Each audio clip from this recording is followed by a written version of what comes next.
नमस्कार दोस्तों, स्वागत है आपका मेरे चैनल स्टोरी टेलर सीपी में। मैं हूं आपका दोस्त, आपका यार, स्टोरी टेलर सीपी, आपका सूत्रधार। दोस्तों, ऐसे ही इंटरेस्टिंग वीडियोस को पाने के लिए करें मेरे वीडियोस को लाइक और चैनल को सब्सक्राइब, क्योंकि मैं ऐसे कंटेंट लाता रहता हूं। तो चलिए दोस्तों, इसी नोट पर आज की वीडियो शुरू करते हैं। आज की वीडियो में मैं आपके लिए लेकर आया हूँ एक नया नॉवल का नाम है जान का खतरा, जिसे लिखा है सुरेंद्र मोहन पाठक जी ने, और जिसके मेन स्टार हैं हमारे खोजी पत्रकार मिस्टर सुनील।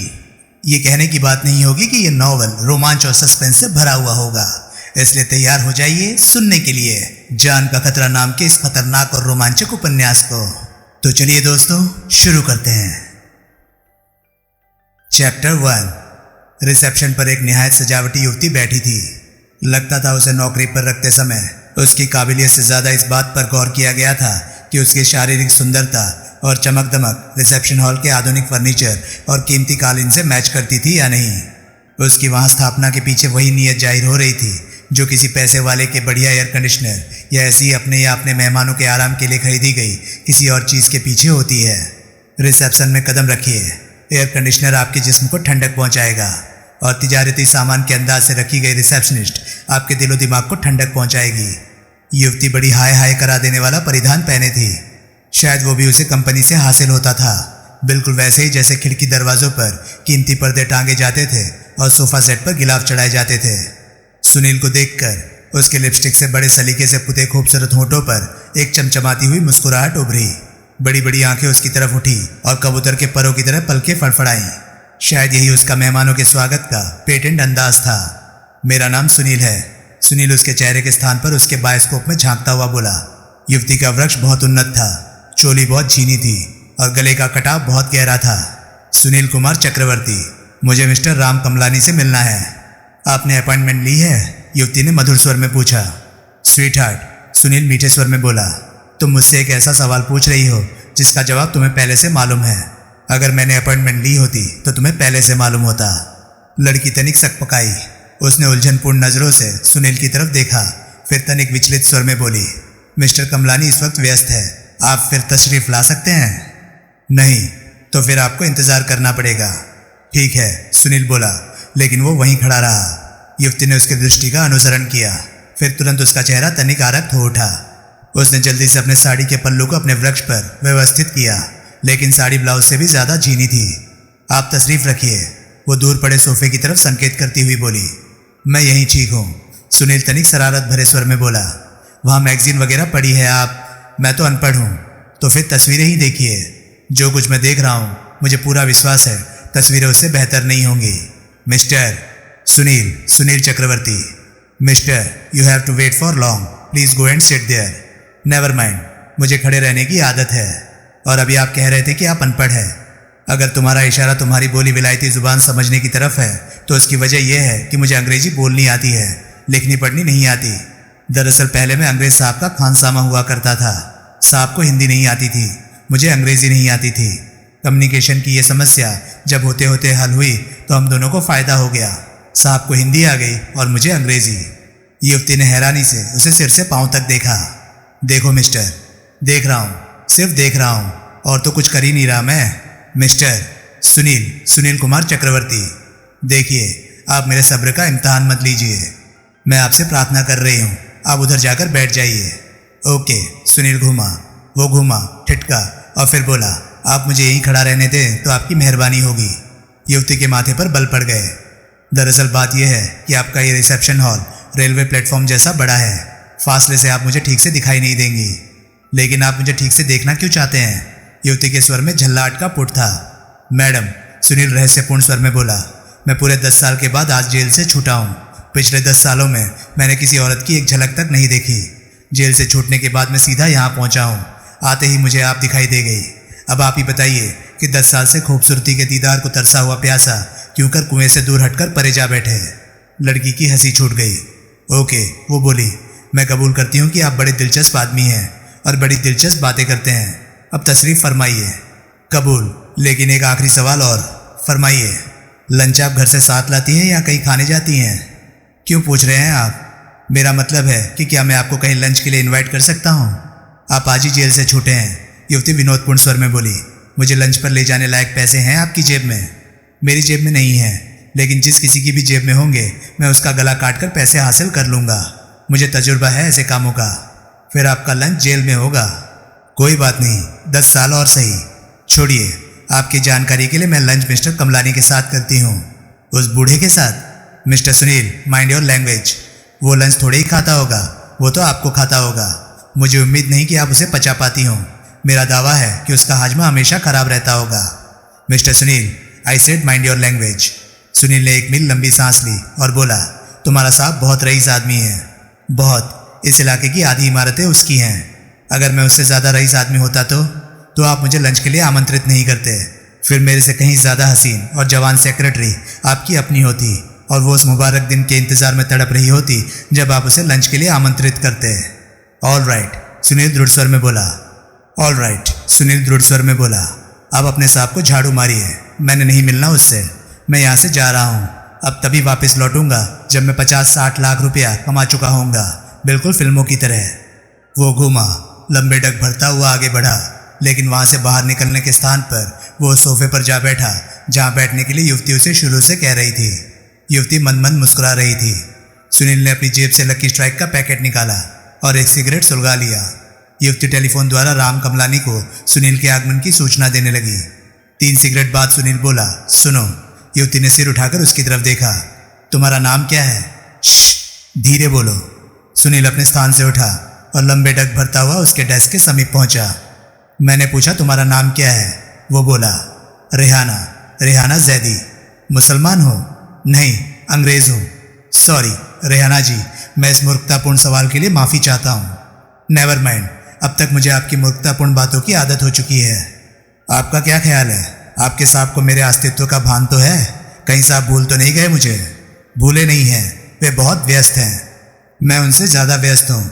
एकाएक सुनील का स्वर सुस्त हो उठा। अपने साहब से कह दो कि मैंने उनका आधा घंटा इसलिए इंतज़ार कर लिया है क्योंकि इत्तेफाक से उनकी सेक्रेटरी बहुत खूबसूरत है। तुम्हारी जगह कोई और छोकरा या कोई अम्मा जी बैठी होती तो मैं 1 मिनट यहाँ ना रुकता। कमलानी साहब को खबर कर दो कि मैं 5 मिनट और इंतज़ार करूँगा। अगर इतने समय में उनकी व्यस्तता खत्म ना हुई तो फिर वे मुझे ढूंढते फिरेंगे। बिल्कुल ऐसा ही कह दूँ? युवती विनोदपूर्ण स्वर में बोली। जी हाँ, बिल्कुल ऐसा ही कहिएगा, सुनील कठोर स्वर में बोला। हंसी मजाक का माहौल मर चुका था, और अगर आप बात कहने का कोई इससे ज़्यादा सख्त तरीका जानती हो तो वो इस्तेमाल कीजिएगा। युवती फ़ोन में उलझ गई। सुनील बेसब्रेपन से सिगरेट का कश लगाता रहा। 2 मिनट बाद बगल का एक दरवाज़ा खुला और 3 आदमी बाहर निकले। वे बिना रिसेप्शन की तरह निगाह उठाए लंबे डग भरते हुए वहाँ से निकल गए। टेलीफोन का बजर बजा। युवती ने फ़ोन सुना और फिर सुनील को भीतर जाने का संकेत किया। सुनील ने सिगरेट का आखिरी कश लगाकर उसे एक और रखे एस्ट्रे में झोंक दिया और भीतर दाखिल हुआ। वो एक आधुनिक, बड़ा खूबसूरत, विशाल ऑफिस था। सामने टेनिस की मेज जितनी बड़ी अर्धवृत्ताकार मेज थी, जिसके पीछे राम कमलानी बैठा था। राम कमलानी लगभग 55 साल का एक भारी भरकम आदमी था। वो रेफ्रिजरेटर बनाने वाली एक कंपनी का मालिक था और नगर के धनाढ्यतम लोगों में उसकी गिनती होती थी। सुनील लंबे डग भरता हुआ आगे बढ़ा और कहे जाने की प्रतीक्षा किए बिना विशाल मेज के सामने लगी कई कुर्सियों में से एक पर बैठ गया। उसने अपना सिगरेट का पैकेट और लाइटर निकालकर अपने सामने रख लिया। राम कमलानी कठोर निगाहों से उसकी तरफ देख रहा था। प्रत्यक्ष उसे सुनील की वे हरकतें पसंद नहीं आ रही थी। आप अपने बरखुरदार के लिए कोई खास फिक्रमंद मालूम नहीं होते। बिना कोई भूमिका बांधने का उपक्रम किए सुनील एकाएक बोल पड़ा। मतलब? राम कमलानी कठोर स्वर में बोला। एक बाप को अपने घर से भाग गई औलाद की खोज खबर जानने के लिए जो व्यग्रता दिखानी चाहिए थी वो आपने नहीं दिखाई। आप खूब समझते थे कि अगर मैं आपसे मिलने आया हूँ तो आपके साहबजादे की कोई खबर ही लाया होऊंगा, लेकिन फिर भी आपने मुझे आधे घंटे से ज़्यादा इंतज़ार करवाया। मैं व्यस्त आदमी हूँ, इतने व्यस्त कि आपको अपनी औलाद की सलामती की खबर सुनने की फुर्सत नहीं। तुम मुझसे जवाब तलबी कर रहे हो। मैं आपको समझाने की कोशिश कर रहा हूँ। क्यों? ताकि मैं घर जाकर बात तरतीब इस बात का अफसोस मना सकूं कि मैंने आपकी कोई मदद की। मिस्टर कमलानी क्रोधित हो उठा। तुम हद से आगे बढ़ रहे हो। मुझे लगता है मुझे तुम्हारे बारे में मलिक साहब से बात करनी पड़ेगी। उससे क्या होगा? मलिक साहब मेरे बचपन के दोस्त हैं। तुम्हारी नौकरी जा सकती है। बरखुरदार, मेरी नौकरी को आप जहाँ भेजना चाहते हैं वहाँ भेजने की कोशिश शौक से कर लीजिएगा। मैं आपको रोकने नहीं आऊँगा। साथ ही ये मत भूलिए कि मैंने अगर आपके घर से भागे लड़के को तलाश करने के लिए कुछ किया है तो मलिक साहब की खातिर किया है, ना कि आपकी खातिर। मैं एहसान जताने की कोशिश मत करो। जो कुछ तुमने किया है उसकी उजरत मिल जाएगी, और वो उजरत तुम्हारी उम्मीद से ज़्यादा होगी। कहीं ज्यादा। कितनी ज्यादा? क्या आप अपनी सारी जमीन जायदाद मेरे नाम करने वाले हैं? कमलानी तिलमिलाया और फिर बोला, बड़े बदतमीज आदमी हो। हाँ शायद, लेकिन सर्द मिजाज नहीं। अपने सीने में दिल की जगह बर्फ का टुकड़ा नहीं रखता।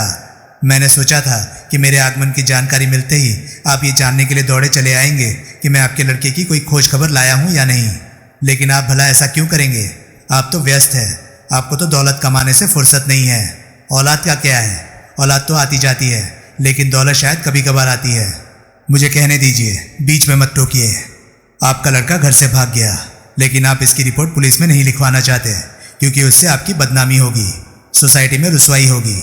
लड़के की चुपचाप तलाश करवाने के लिए आप मलिक साहब के पास तो जाएंगे, लेकिन जब उनके द्वारा नियुक्त व्यक्ति आपके लड़के की आपके पास कोई खबर लेकर आएगा तो आप वो खबर सुनने के लिए कोई व्यग्रता नहीं दिखाएंगे। इससे आपकी हेटी होगी। बड़े आदमी के बड़प्पन में फर्क आ जाएगा। बक चुके? सुनील ने एक सिगरेट सुलगाया और उसका ढेर सारा धुआं कमलानी की तरफ उगलता हुआ सहज स्वर में बोला, हाँ बक चुका। तुम अपनी नौकरी तो अभी से खलास समझो। समझ ली। मैं अभी मलिक साहब को फ़ोन करता हूँ। ज़रूर कीजिएगा, लेकिन ये अभी भी मत पूछिएगा कि मैं आपके साहबजादे की क्या खबर लाया हूँ। कमलानी का टेलीफोन की तरफ बढ़ता हुआ हाथ रुक गया। बड़ी मुश्किल से उसने अपने गुस्से पर काबू पाया और फिर कठिन स्वर में पूछा, प्रकाश मिला? जी हाँ मिला। कहाँ? दिल्ली। अब कहाँ है वो? यहाँ राजनगर में, मेरे फ्लैट पर। तुम्हारे फ्लैट पर? तुम उसे यहाँ क्यों नहीं लाए? वो आना नहीं चाहता था। वो नौजवान आदमी है। मैं उसे रस्से से बांधकर नहीं रख सकता था। मुझे भय था कि अगर मैंने उसके साथ जबरदस्ती की तो वो फिर भाग खड़ा होगा। दिल्ली क्या कर रहा था वो? मौज मार रहा था, आज़ादी की सांस ले रहा था। आपके कड़े अनुशासन की लाठी की मार से दूर वो बहुत खुश था। आना तो वो चाहता ही नहीं था। मैं उसे बड़ी मुश्किल से ये समझा बुझा कर लाया हूँ कि उसे आपसे बात करनी चाहिए। शायद आप उसे वैसी ज़िंदगी जीने से मजबूर करना बंद कर दें जैसी वो जीना नहीं चाहता। मैंने उसे बहुत विश्वास दिलाया है कि आप एक बाप है। आपके सीने में एक प्यार और ममता से भरा दिल है। आप उसकी बात ज़रूर मान जाएंगे। और अगर मैं नहीं मानूंगा तो वो फिर भाग खड़ा होगा। मैं ठीक कर दूंगा उस नालायक को। ठीक तो वो पहले से ही है। आप शायद उसे गलत करना चाहेंगे। अगर आप चाहते हैं कि आप अपनी ज़िद भी उससे मनवा लें और वो घर से भी ना भागे तो आप ऐसा ना कीजिएगा। उसकी टांगें तोड़ दीजिएगा, दोनों। यही एकमात्र तरीका है इच्छा के खिलाफ उसे अपनी छत्र छाया के नीचे रखने का।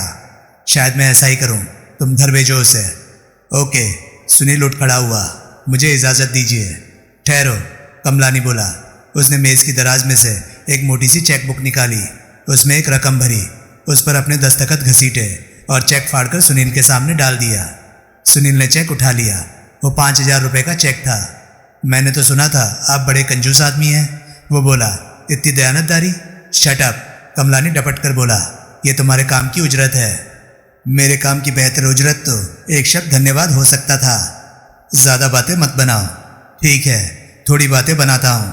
मैं आपकी ये रकम 2 वजह से कबूल कर रहा हूँ। एक तो ये कि सोम का माल कभी नहीं छोड़ना चाहिए, और दूसरा कि आपकी छोटी लड़की मोनिका का जन्मदिन आ रहा है।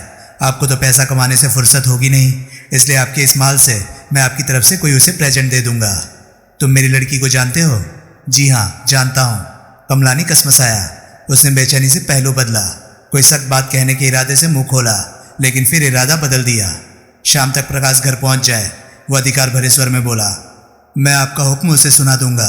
आगे घर आना ना आना उसकी अपनी मर्जी पर निर्भर करता है। उसे घर छोड़कर जाना। अगर वो ना आया तो इसके लिए मैं तुम्हें जिम्मेदार ठहराऊंगा। बाय गॉड, मैं तुम्हारी वो गत बनाऊंगा कि तुम उम्र भर याद करोगे। मेरी याददाश्त कमज़ोर है, शायद उम्र भर याद न रख पाऊँ। आप इससे बेहतर काम क्यों नहीं करते? मुझे सीधे फांसी पर ही लटकवा दीजिए। गेट आउट, कमलानी दांत पीस कर बोला। राइट अवे सर, सुनील तत्पर स्वर में बोला, लेकिन उसने गेट आउट होने में कोई तत्परता नहीं दिखाई। उसने चेक को दोहरा करके अपने कोट की भीतरी जेब में रखा। बड़े इत्मीनान से एक सिगरेट सुलगाया, सिगरेट और लाइटर जेब में रखा और फिर उठकर बिना कमलानी की और दोबारा दृष्टिपात किए वहां से निकल गया। कमलानी के ऑफिस से बाहर निकलते समय अपने पीछे दरवाज़ा भड़ाक से बंद करने की अपनी इच्छा वो पूरी ना कर सका। दरवाजे में ऑटोमेटिक डोर क्लोजर लगा हुआ था, जिसकी वजह से वो भड़ाक से बंद किया नहीं जा सकता था। साहिबा, सुनील रेहाना के समीप ठिठक कर बोला। ये तुम्हारा साहब तो रेफ्रिजरेटर बनाता बनाता खुद ही रेफ्रिजरेटर बन गया है। जानती हूँ, रेहाना गंभीर स्वर में बोली। सुनील ने हैरानी से उसकी तरफ देखा और फिर सिर हिलाता हुआ वहां से विदा हो गया। राम कमलानी मेरीना बीच से कोई 4 मील आगे समुद्र तट पर बनी एक राजमहलों जैसी विशाल कोठी में रहता था। कोठी के साथ मिनी गोल्फ कोर्स था, टेनिस कोर्ट था। समुद्र तट पर कोठी होने के बावजूद स्विमिंग पूल भी था और सुख सुविधा का हर साधन वहां मौजूद था, जिनको मुहैया करना केवल पैसे वालों के ही बस की बात होती है। कोठी के साथ लगता समुद्र तट भी कमलानी की मिल्कियत माना जाता था और वो उसका प्राइवेट बीच कहलाता था। सुनील एक टैक्सी में प्रकाश के साथ कोठी की तरफ जा रहा था। भाई साहब, एकाएक प्रकाश बोला, आप कभी घर से भागे हैं? बरखुरदार, सुनील बोला, तुम्हारी उम्र में मेरा कोई घर ही नहीं था, भागता कहाँ से? आप मजाक कर रहे हैं? सुनील ने गौर से प्रकाश की ओर देखा। वो लगभग 20 साल का एक निहायत खूबसूरत युवक था। उसके हाव भाव में भारी उतावलापन था और आंखों में हर्षण चंचलता झलकती रहती थी। सुनो, सुनील बोला, एक बात मैंने तुमसे अभी तक नहीं पूछी, अब पूछता हूँ। क्या? प्रकाश सशंक स्वर में बोला, तुम घर से क्यों भागे? तुम्हारा बाप इतना रईस आदमी है और घर में तुम्हें सुख सुविधा का हर साधन हासिल है। गरीबी और अभाव से तंग आकर तो मैंने नौजवानों को घर से भागते देखा सुना था, लेकिन ऐसी ऐशो इशरत की जिंदगी छोड़कर कोई भागा हो, ऐसी मिसाल सिर्फ तुम हो। क्यों भागे तुम? क्योंकि मेरे पापा ने इस ऐशो इशरत की जिंदगी को जेल खाने जैसी बनाकर रखा हुआ है। यहाँ मुझ पर इतने अंकुश लगाए जाते हैं कि सांस लेने से पहले भी मुझे किसी की इजाज़त मांगनी पड़ती है। यहाँ छींक मारने का भी तरीका सिखाया जाता है। यहाँ जिंदगी में जो कुछ आप करना चाहते हैं उसकी आपको इजाज़त नहीं, और जो कुछ ये लोग आपको बनाना चाहते हैं वो आपको पसंद नहीं। ऐसी दौलत और सुख सुविधा का क्या फ़ायदा जो आपके पैरों में बेड़ियाँ डाल दे। मेरा बड़ा भाई दीपक मेरे बाप के काबू में नहीं आता। वो आर्टिस्ट बनना चाहता था और मेरे बाप के लाख विरोधों के बावजूद भी कुछ साल पहले वो पेरिस भाग गया और आर्टिस्ट बन गया। क्योंकि दीपक पापा के चुंगल में से निकल गया, इसलिए वे मुझे बिजनेसमैन बनाने के लिए उधार खाए बैठे हैं। मुझे धंधे से नफरत है। मैं पत्रकार बनना चाहता हूँ, आपकी तरह। मेरे बाप मुझे अपने व्यापार के राज सिंहासन पर बैठने के लिए तैयार करना चाहते हैं। मैं पत्रकारिता का कोर्स करना चाहता हूँ। मुगले आजम फरमाते हैं बिजनेस मैनेजमेंट पढ़ो। मैं पत्रकारों और साहित्यकारों की संगत करना चाहता हूँ। साहब फरमाते हैं क्लब में जाकर उद्योगपतियों की औलादों के साथ उठो बैठो, उनकी सोने चांदी के वर्कों में लिपटी बातें सुनो और बोर हो। मैं इंसान और इंसानियत को समझना चाहता हूँ। वो मुझे दौलत और दौलत कमाने का साधन बनने वाले कलपुर्जों की शिनाख्त करवाना चाहते हैं। मैं आम आदमी के करीब होना चाहता हूँ। वो मुझे सोने चांदी के इतने ऊंचे सिंहासन पर बैठाना चाहते हैं जहाँ से मैं आम आदमी की सूरत भी ना देख सकूँ। भाई साहब, ऐसे माहौल में मैं घर से ना भागूँ तो क्या करूँ? अपने बाप के साम्राज्य में तो 2 ही तरीकों से रहा जा सकता है, या तो मैं अपनी आत्मा का गला घोट दूँ और या फिर मैं अपने बाप को गोली मार दूँ। ना रहे बांस ना बजे बांसुरी। प्रकाश, सुनील नेत्र फैलाकर बोला, अपनी उम्र के लिहाज से तो तुम बड़ी बालिग लेकिन बड़ी खतरनाक बातें करते हो। प्रकाश चुप रहा। देखो, सुनील ने उसे समझाया, घर से भाग जाना तुम्हारी समस्या का हल नहीं है। तुम्हारी माँ बीमार रहती है, तुम्हें उनका ख्याल करना चाहिए। तुम्हारी 2 नौजवान बहनें हैं। तुम्हारी तरह अगर उनमें से भी किसी में बगावत का जज्बा पैदा हो जाए और वो घर से भाग निकले तो कितना बुरा होगा। मैं ये नहीं कहता कि तुम अपने बाप के सामने हथियार डाल दो, लेकिन हालात से घबरा कर घर से भाग जाना भी कोई मर्दानगी की बात नहीं है। तुम कोई बीच का तरीका सोचो जिससे तुम्हारे परिवार का सुख चैन भी ना बिगड़े और तुम्हारी इच्छा भी पूरी हो जाए। तभी कोठी आ गई। मुझे ऐसा कोई तरीका नहीं सोचता, प्रकाश बोला। सोचो, सोच जाएगा। ये जल्दबाजी का काम नहीं, इत्मीनान से विचार करो। तुम एक संवेदनशील दिल और सुलझे हुए दिमाग वाले नौजवान हो। मुझे विश्वास है तुम कोई ना कोई बीच का रास्ता जरूर सोच निकालोगे। प्रकाश चुप रहा। दोनों टैक्सी से बाहर निकले। सुनील ने किराया चुका दिया। तभी सुनील की निगाह समुद्र की तरफ से इमारत की तरफ बढ़ती एक युवती पर पड़ी। वो एक बिकनी पहने थी और उसका सांचे में ढला गीला शरीर धूप में चमक रहा था। उसने भी उन दोनों को देखा। उसके मुंह से एक खुशी की किलकारी निकली और वो हिरणी की तरह कुलाचे भरती हुई उनकी तरफ भागी। वो राम कमलानी की छोटी लड़की मोनिका थी। प्रकाश, वो समीप आकर अपने भाई से लिपट गई। तुम आ गए? अरे अरे, प्रकाश हड़बड़ाया। हटो, कपड़े गीले कर रही हो। ओ प्रकाश, मोनिका मुंह बिसूर कर बोली। मैं अभी आया, प्रकाश बोला। मम्मी से मिला हूँ। और प्रकाश इमारत में दाखिल हो गया। मैं भी आया हूँ प्रकाश के साथ, सुनील अर्थपूर्ण स्वर में बोला। हेलो, मोनिका मधुर स्वर में बोली। बस मुझे सिर्फ हेलो, ये तो बड़ी नाइंसाफी है। मोनिका हंसी ऐसी खनखनाती हुई थी जैसे ग्लास से बर्फ टकरा रहे हों। आओ उधर बैठते हैं, वो बोली। दोनों पेड़ों के एक झुरमुट में पड़े एक बेंच पर आ बैठे। सुनील ने एक सिगरेट सुलगाया। अभी उसने उसका एक भी कश नहीं लगाया था कि मोनिका ने उसके होठों से सिगरेट झपट लिया और उसके यूं आनन फानन कश लगाने लगी जैसे कयामत आने वाली हो। सुनील ने उससे सिगरेट वापस छीन लिया। Oh you killer of Joy, वो भी सुर कर बोली। सुनील ने उत्तर नहीं दिया। प्रकाश को तुम खोज कर लाए हो? मोनिका ने पूछा। हाँ, सुनील बोला। मम्मी बहुत याद करती थी इसे। और तुम? मैं भी याद करती थी। सिर्फ प्रकाश को? नहीं, और लोगों को भी। और किन्हें? है दर्जन 2 दर्जन लोग। कौन है वो खुशकिस्मत? मेरे बॉयफ्रेंड। क्या उनमें मेरा भी नाम है? लिस्ट देखकर मालूम करूंगी। मेरा जन्मदिन आ रहा है। अगर तुम्हें निमंत्रण पहुंचे तो समझना कि लिस्ट में तुम्हारा नाम था। ओके, सुनील बोला। फिर उसने विषय बदला। रेफ्रिजरेटर साहब घर नहीं आए अभी? कौन? तुम्हारे पापा, मिस्टर रेफ्रिजरेटर कमलानी। अभी नहीं आए? क्यों पूछ रहे हो? अगर आ गए होते तो मैं मेम साहब से ज़रा दूर हटकर बैठता। क्यों? क्योंकि मेरी तुम्हारे पास मौजूदगी उन्हें बड़ी नागवार गुजरती। तुम्हारे पास क्या, इस इलाके में कहीं भी मेरी मौजूदगी उन्हें नागवार गुजरती। तुम मेरे पापा से डरते हो? मैं इतनी आसानी से डरने वाला जीव नहीं। बू, मोनिका एकाएक उसे डराने के अंदाज से बोली। सुनील ने डर जाने का अभिनय किया। मोनिका, एक स्त्री स्वर कोड़े की फटकार की तरह वातावरण में गूंजा। दोनों ने हड़बड़ाकर सिर उठाया। सामने एक संगमरमर की तराशी प्रतिमा से खूबसूरत चेहरे वाली युवती खड़ी थी। उसने गले से लेकर टखनों तक पहुंचने वाली मैक्सी पहनी हुई थी। लंबी लंबी उंगलियों वाले हाथों और खूबसूरत चेहरे के सिवाय उसके जिस्म का कोई हिस्सा नुमाया नहीं था। उसके मुकाबले में बिकनी पहने मोनिका तो हवा से भी ज्यादा नग्न मालूम हो रही थी। वो मोनिका की बड़ी बहन वत्सला थी। हाँ दीदी, मोनिका दबे स्वर में बोली। जाओ, तरीके के कपड़े पहन कर आओ, वत्सला दपट कर बोली। मोनिका उठी और इमारत की तरफ भाग गई। सुनील ने सिगरेट फेंक दिया और उठ खड़ा हुआ। हेलो, वो मुस्कुराने का उपक्रम करता हुआ बोला।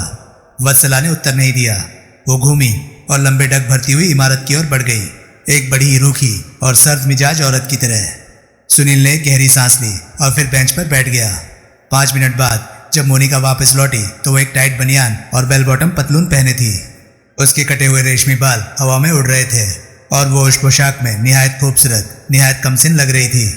ओह माय गॉड, वो धम से सुनील की बगल में बैठती हुई बोली। ये दीदी है या दादी? ये इतनी जली बुनी क्यों रहती है? सुनील बोला। आदत है इसकी, पक्की मैन हेटर, मर्दों से नफरत करने वाली है, इसलिए मेरे बॉयफ्रेंड्स को देखकर कुड़ती रहती है। कभी नुक्ताचीनी से बाज नहीं आती। जब से मम्मी बीमार रहने लगी है, ये दीदी की बच्ची मेरी मम्मी बनने की कोशिश करने लगी है। पता नहीं मौका आने पर मैं इससे डर क्यों जाती हूँ। सुनील चुप रहा। उसने नया सिगरेट सुलगा लिया। किसी दिन मैं भी प्रकाश की तरह घर से भाग जाऊंगी, वो बोली। एक क्षण ठिठकी और फिर बोली, या फिर आनंद फानंद शादी कर लूंगी। किससे? किसी से भी, तुम्हीं से कर लूंगी। करोगे मुझसे शादी? तुम्हारा बाप मुझे कच्चा चबा जाएगा। क्यों? मोनिका ने बड़ी मासूमियत से पूछा। क्योंकि मैं एक मामूली आदमी हूँ, सुनील बोला, और तुम्हारा बाप तुम्हारे लिए एक ऐसे पति की तलाश में होगा जो एक ऐसे राजमहल में रहता होगा जिसकी दीवारें चांदी की और दरवाजे सोने के होंगे और जिसकी छत में हीरे जवाहरात जड़े होंगे, जिसके फर्श मखमल के होंगे और ओ बॉश एंड नॉनसेंस। मोनिका मुंह बिगाड़कर बीच में बोल पड़ी। अपनी औलाद से मोहब्बत करने वाले बाप अपनी औलाद की ऐसी ही सुख सुविधा की कामना करते हैं। करते होंगे। मेरा बाप मेरे लिए ऐसी फिल्मी मोहब्बत नहीं करता। अगर उसे थोड़ी बहुत मोहब्बत है तो वत्सला से है। वत्सला पर अपना प्यार उड़ेल चुकने के बाद जब तक मेरी बारी आती है तो उसके प्यार का घड़ा रीत चुका होता है। यानी कि तुम्हें किसी का प्यार हासिल नहीं? क्यों नहीं? मेरे बॉयफ्रेंड्स किस लिए हैं? कितने हैं तुम्हारे बॉयफ्रेंड्स? होंगे दर्जन 2 दर्जन। अभी बताया तो था मैंने। तभी दूर इमारत के सामने एक विशाल कार आकर रुकी। सुनील के देखते देखते कार का पिछला दरवाजा खुला और राम कमलानी बाहर निकला। वो इमारत में दाखिल होकर दृष्टि से ओझल हो गया। तुम्हारा बापू आ गया, सुनील मोनिका से बोला। मैं जरा उससे मिलाऊं। मिलाओ, मोनिका बोली, लेकिन खाना तैयार है, डिनर के बिना मत जाना। मैं सोचूंगा, सुनील बोला और उठ खड़ा हुआ। वो सिगरेट फेंकने ही लगा था कि मोनिका ने अपना हाथ उसकी तरफ बढ़ा दिया। सुनील ने उसे अभी आधा बचा सिगरेट थमा दिया और इमारत की तरफ बढ़ गया। जिस कमरे में उसकी राम कमलानी से मुलाकात हुई वो एक ऑफिस के ही अंदाज से सजा हुआ छोटा सा कमरा था। उसकी शीशे की खिड़कियों का रुख बाहर समुद्र की तरफ था, लेकिन क्योंकि कमरे में एयर कंडीशनर लगा हुआ था इसलिए खिड़कियां बड़ी मजबूती से बंद दिखाई दे रही थी। कमरे में एक तरफ एक दीवार में धसी हुई एक सेफ दिखाई दे रही थी। आपके हुक्म के मुताबिक मैंने आपके साहबजादे को आपके घर पहुंचा दिया है, सुनील बोला। शुक्रिया, राम कमलानी शुष्क स्वर में बोला। अब तुम जा सकते हो। जाहिर है, सुनील नकली जमाई लेता हुआ बोला। मेरे हाथ पांव सलामत है तो जा सकता हूँ। आपको एम्बुलेंस नहीं मंगवानी पड़ेगी, लेकिन आपकी जानकारी के लिए आपकी सपुत्री ने मुझे डिनर के लिए रुकने के लिए कहा है। किसने? वत्सला ने? नहीं, मोनिका ने। वो बच्ची है, नादान है, नहीं जानती कहाँ मेहमान नवाजी की जरूरत है कहाँ नहीं। तुम कह देना तुम्हें एक ज्यादा जरूरी काम याद आ गया है, वो समझ जाएगी। शायद ना समझे।